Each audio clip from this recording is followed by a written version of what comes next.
I couldn't tell you exactly where I went wrong, but I know points in my life that made me mistrust people. You know, there was no man in my life. My mom had a boyfriend and all that, but he was not my father, so he couldn't tell me what to do. I would go to school, I would be disruptive. They literally took my desk and set it outside of the classroom. So my entire school year was looking in on these classmates. They already excluded me from everything. In my freshman year, I was already on heroin. I was already taking prescription pills, drinking. By the time I hit age 20, I already had 6 years of drug addiction in me. Any possibility of letting people in or having a male influence in my life or any direction to be took was shattered. So from age of 20 to 29, I've been in and out of rehabs. I have 31 rehabs. I have 6 years incarcerated altogether, in and out of county jails, in and out of prison. I understood that that's who I was. I understood that that was my life, and that's who I was born to be. So in my mind, you have to understand that I'm born a junkie, I'm gonna die a junkie, and this is just part of the journey, is jail. When they offered me the rehab and I rejected it, the judge looked at me like I was crazy. And their words still ring out to this day. Then they looked at me and they said, "Son, you're gonna die." My response was hopefully.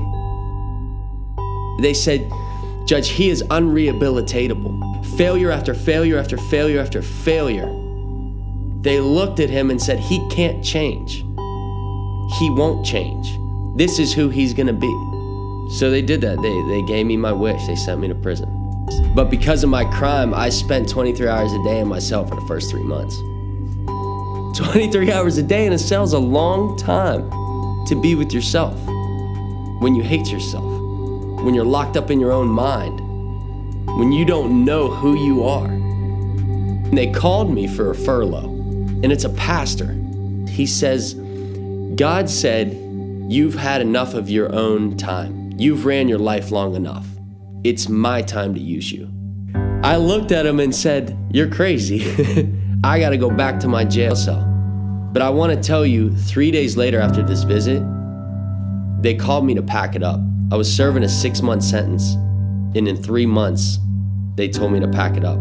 So I called my mom as soon as I got out. I said, "You're not gonna believe this, but I'm free." And she was talking about these hope homes. Can I tell you, when I went into this home, the next morning when I woke up, that feeling was gone. Now, I didn't ask God, I didn't ask anybody to take this away because I didn't even know that was possible. I was delivered from my addiction in that moment. I have not touched drugs. I have not had the urge or had that feeling inside of me. My whole entire life, I've heard, "I'm done with you." For the first time, I've heard him say, "I'm not done with you." I graduated.